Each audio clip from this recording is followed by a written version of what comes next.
మిత్రులందరికీ కూడా నమస్కారం. ప్రస్తుతం మనం శ్రీకాకుళం జిల్లా పలాస నియోజకవర్గం పలాస పట్టణంలో ఉన్నాం. శ్రీకాకుళం జిల్లాకే ఒక ప్రముఖమైనటువంటి వ్యాపార వాణిజ్య కేంద్రం మన పలాస పట్టణం.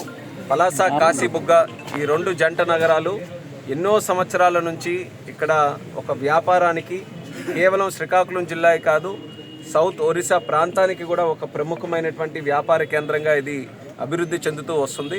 అయితే ఇక్కడ కొన్ని డెవలప్మెంట్ వర్క్స్ కూటమి ప్రభుత్వం వచ్చిన తర్వాత చేపట్టినటువంటి డెవలప్మెంట్ వర్క్స్ని ఇన్స్పెక్ట్ చేయడానికి ఈరోజు ప్రత్యేకంగా ఇక్కడ ఒక విజిట్ కూడా నేను పెట్టుకున్నాను.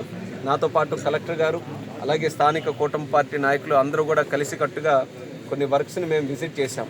అందులో ప్రధానమైనటువంటిది సుమారు 18 సంవత్సరాలుగా ఈ పలాస కాశీబుగ్గ పట్టణానికి పట్టి పీడిస్తున్నటువంటి ఆర్ఓబి, ఎప్పటి నుంచో జరగాల్సినటువంటి ఆర్ఓబి కార్యక్రమం సుదీర్ఘకాలం వరకు దాని మీద సరైనటువంటి దృష్టి పెట్టక, అలాగే గతంలో ఉన్నటువంటి ప్రభుత్వం దాన్ని నిర్వీర్యం చేసే పద్ధతిలో అసలు ఒక్క రూపాయి కూడా ఖర్చు పెట్టకుండా దాన్ని ముందు కొనసాగించక ఎన్నో సంవత్సరాల నుంచి అది ఉండిపోయింది.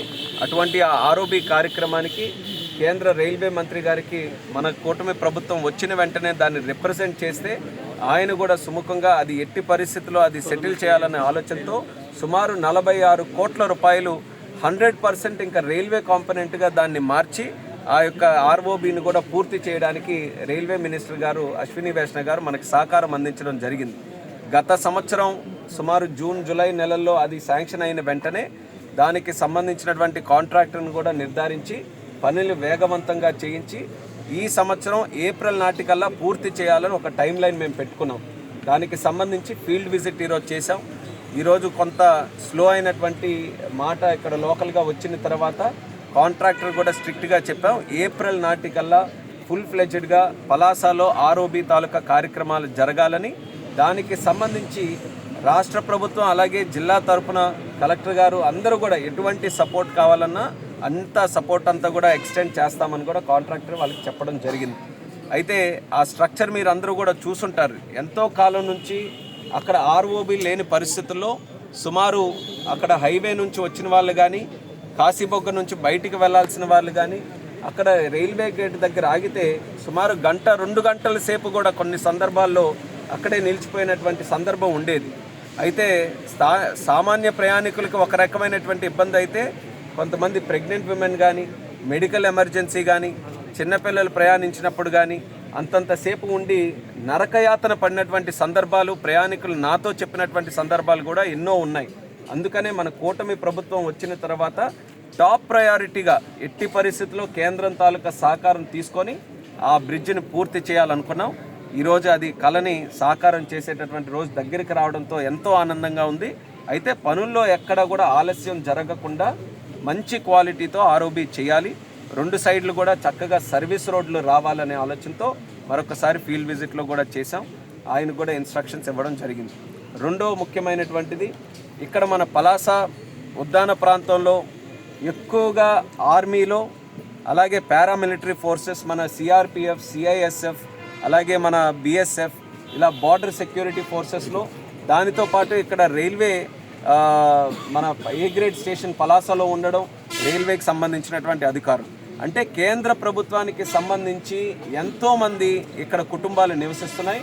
ఈ రోజుకి కూడా ఒక ఆసక్తితో కేంద్ర ప్రభుత్వంలో పనిచేయాలని ఆర్మీ దగ్గర నుంచి, సెక్యూరిటీ దగ్గర నుంచి, రైల్వే దగ్గర నుంచి, వివిధ సంస్థల్లో మన పలాస నుంచి, ఈ ప్రాంతం నుంచి, ఉద్యాన ప్రాంతం నుంచి ఎంతోమంది పనిచేస్తున్నారు.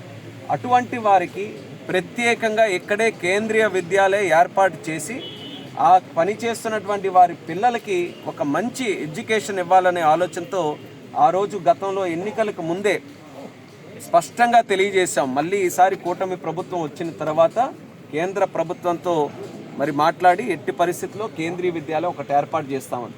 జిల్లాకి ఆల్రెడీ ఒకటి శ్రీకాకుళం దగ్గరలో ఒకటి ఉంది, కానీ మన జిల్లాలో ఉండేటటువంటి కెపాసిటీ చూసుకొని మళ్ళీ మనం ఒత్తిడి చేసి గత సంవత్సరం అక్టోబర్ 1వ నాడు మరి మోదీ గారి సమక్షంలో కేంద్ర క్యాబినెట్లో కొత్తగా మన రాష్ట్రం, మన జిల్లాలో, మన దేశంలో 57 కేంద్రీయ విద్యాలయాలు ఉంటే అందులో మొట్టమొదటిది మన శ్రీకాకుళం మనం శాంక్షన్ చేసుకోగలిగాం. మన శ్రీకాకుళంలో, మన పలాసలో శాంక్షన్ చేసుకున్నాం, మాట నిలబెట్టుకున్నాం. అయితే అది గ్రౌండ్ చేయాలి. ఇప్పుడు రెండో ప్రయారిటీ ఏంటంటే శాంక్షన్ అయ్యింది, ఈ యొక్క అకాడమిక్ ఇయర్ స్టార్ట్ అవ్వక ముందే టెంపరీ అకామిడేషన్లోనైనా పలాస కేంద్రీయ విద్యాలయం మొదలు పెట్టాలని చెప్పి ఒక సంకల్పంతో ముందుకెళ్తున్నాం. దానికి కావాల్సినటువంటి సైట్ కూడా సూదికొండ పక్కన అక్కడ ఎంక్రోచ్మెంట్స్ ఉంటే వాళ్ళు కూడా సహకరించారు. ప్రభుత్వం మాట విన్నారు. ఏ పర్పస్కి అయితే అక్కడ కేటాయిస్తున్నామో అన్నీ కూడా తెలుసుకొని వాళ్ళు కూడా సహకరించి మంచి సైట్ని కూడా సూదికొండ దగ్గర మనం నిర్ధారించడం జరిగింది. దానితో పాటు టెంపరీగా ఇప్పుడు ప్రస్తుతం అదే సైట్లో మనం ఉన్నాం. రైల్వే గతంలో ఇక్కడ ఒక స్కూల్ నడిపేది. ఇక్కడ ఆ స్కూల్ని కాస్త బ్యారక్స్గా కన్వర్ట్ చేశారు.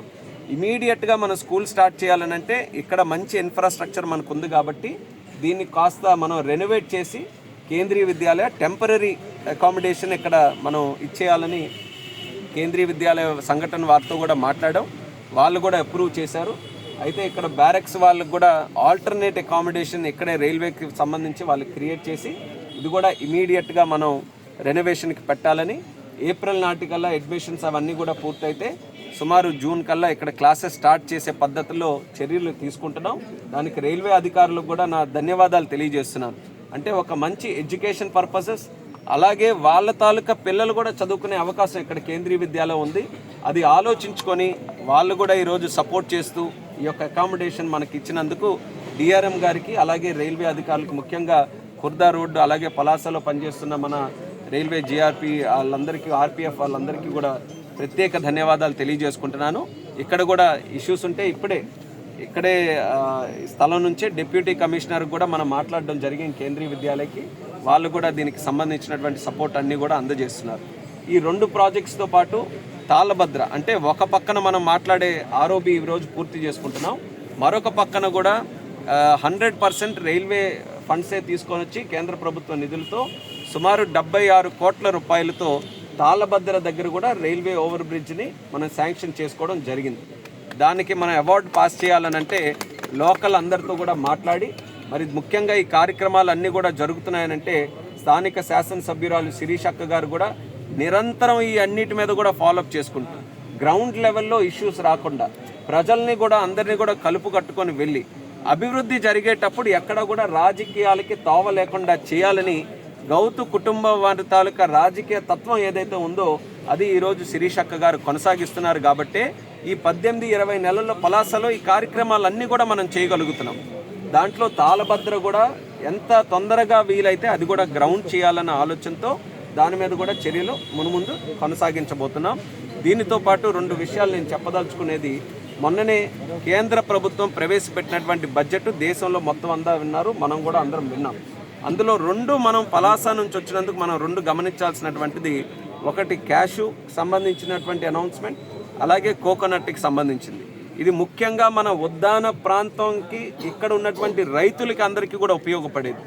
కోకోనట్కి సంబంధించి, క్యాషుకి సంబంధించి ఏవైతే బడ్జెట్లో అనౌన్స్మెంట్స్ వచ్చాయో అది మన పలాసలో తీసుకొని రావడానికి, ఉద్దాన ప్రాంతం తీసుకొని రావడానికి మేము ఆల్రెడీ ప్రయత్నం కూడా మొదలుపెట్టాం.